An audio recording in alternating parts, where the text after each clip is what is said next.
First and foremost, I want to give all praise, honor, and glory to Yahweh, Ba'ashem, Yahushai, Ba'ashem, Rakakwadash. I want to give double honors to the elders and apostles at Great Millstone that taught me this truth and rule well. And I want to say shalom to the Akim and Akwath out there pursuing this truth diligently. Coming at you with another lesson. This one's going to be a quick one. This one's just going to be getting in real quickly on the two-thirds. I'm going to start up on Isaiah 1:21 and read through that. Reads, "How is the faithful city become an harlot?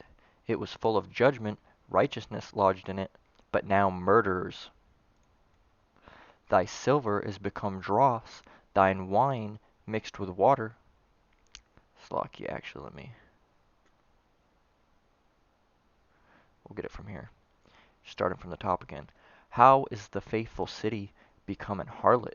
It was full of judgment, righteousness lodged in it, but now murderers. Thy silver is become dross, thy wine mixed with water. Thy princes are rebellious, and companions of thieves. Every one loveth gifts, and followeth after rewards. They judge not the fatherless, neither doth the cause of the widow come unto them. Therefore said the Lord of hosts, the mighty one of Israel, I will ease mine adversaries, and avenge me of mine enemies. And I will turn my hand upon thee, and purely purge away thy dross, and take away all thy tin. And I will restore thy judges as at the first, and thy counselors as at the beginning. Afterward thou shalt be called the city of righteousness, the faithful city."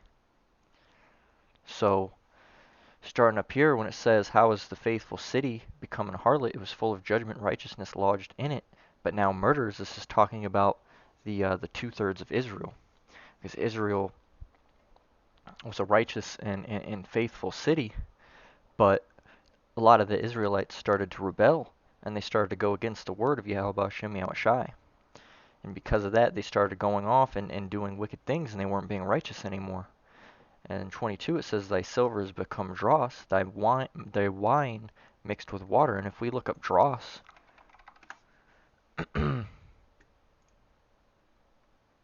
says, "Dross is a mass of solid impurities floating on a molten metal, or dispersed in the metal, such as in wrought iron. It forms on the surface of low melting point metals such as tin, lead, zinc, aluminum, or alloys by oxidization of the metal." So this is basically the shit on top that you don't want. If you can go into, if I can actually find in a kiln right here. Oh, perfect. This is dross from silver. So all the silver is down below. Right here, if we can get the image will load. See if I can find a better picture. The other one might just have to do, but let me see if I can find something a little bit better. Okay, here's one. So right here, as you can see, I'm not sure if this is silver, might be aluminum. Looks kind of like aluminum. But all this stuff right up here is the dross. It's all the other things that aren't pure silver, such as oxides and other type of rock that might have got into it, um, and other things that you don't want that are going to cloud up the purity of the silver. So what Yahushua is basically saying what Yahushua is basically going to do is he's going to get that dross out of there so it can be pure silver, because he doesn't want dross mixed in with silver, and the silver is referring to the righteous people of Israel, the 1/3. So he doesn't want the 2/3 in there muddying it up. Where were we? Right here. "And thy wine mixed with water." So if you take wine and you mix it with water, your wine's going to be watered down. It's not going to be any good anymore. He needs all of Israel to be pure and to be righteous again, which isn't going to happen until we're back in the kingdom. "Thy princes are rebellious, and companions of thieves. Every one loveth gifts, and followeth after rewards. They judge not the fatherless, neither doth the cause of the widow come unto them."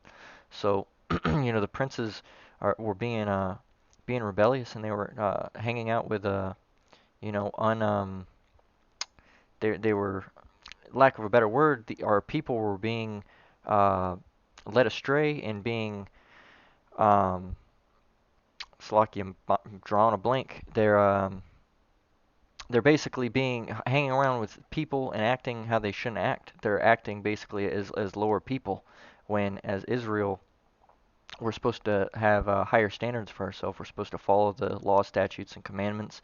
We're not supposed to be acting like these other heathen nations and hanging around with people that act like them or follow their customs. And 24 it reads, "Therefore saith the Lord of hosts, the mighty one of Israel, I will ease me of mine adversaries and avenge me of mine enemies." So he counts these people as enemies. These two-thirds, Yahweh Hashem Yahushai, counts as enemies. You know, even though they're of the house of Israel. "And I will turn my hand upon thee, and purely purge away thy dross, and take away all thy tin." So he's gonna cast his hand upon the two-thirds, and basically they're gonna be destroyed. And because of that destruction, now they're not gonna be permanently destroyed. They'll be back in the kingdom once they're purified. But that's what it means when he says that he will purge away thy dross and take away thy tin. So through that burning and through that death, the two-thirds are going to be purified. They're going to have all that dross taken away from them, and they'll be transformed back into silver. "And I will restore thy judges as at the first, and thy counselors as at the beginning. Afterward thou shalt be called the city of righteousness, the faithful city." So once that has taken place, and the two-thirds have gone through that and have been purified and have gotten all that dross removed, they'll be once again righteous, and they'll be able to inherit the land of the kingdom, essentially, Yahweh Hashem Yahushai's kingdom. They'll be able to dwell within the kingdom, and they'll be righteous again. But right now, these two-thirds are going to have to be cut off when the shit goes down. When World War III breaks out, and when Yahweh Hashem Yahushai comes back, and they weren't believing, and they're still following these heathen customs, and they're being rebellious. They're gonna have to go through that melting process and have to be refined. Zion will be redeemed with judgment, and her converts with righteousness. "And the destruction of the transgressors and the sinners shall be together, and they that forsake the Lord shall be consumed." So these people are going to have to go through this process of getting that dross removed. Let's get a picture of it one more time.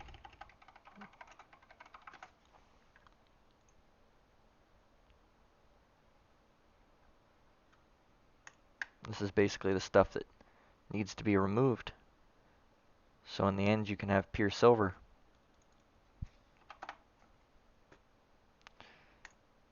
Because that's what we're supposed to be. But, anyway, just a quick little lesson about what has to go down with the two-thirds is why it has to go down, essentially. Yahweh Shem Yahushai has to purify the people again because they went off, and they were following in unrighteous ways, and they were being filled with iniquity. So that dross is essentially iniquity in their unrighteousness, and Yahweh Shem Yahushai is going to get rid of that and turn all of them back into pure silver with the rest of the one-third. So anyway, with that quick little lesson, hope it was edifying. I may or may not go into it further at a different time. I kind of just, come up with the lessons on a whim and just get into whatever the Spirit puts me in on. And so we'll see. I'm going to give all praise, honor, and glory to Yahweh, Ba'ashem, Yahushai, Ba'ashem, Rakak Wadash. Hope the lesson was edifying. Until the next one, Lord willing. Shalom.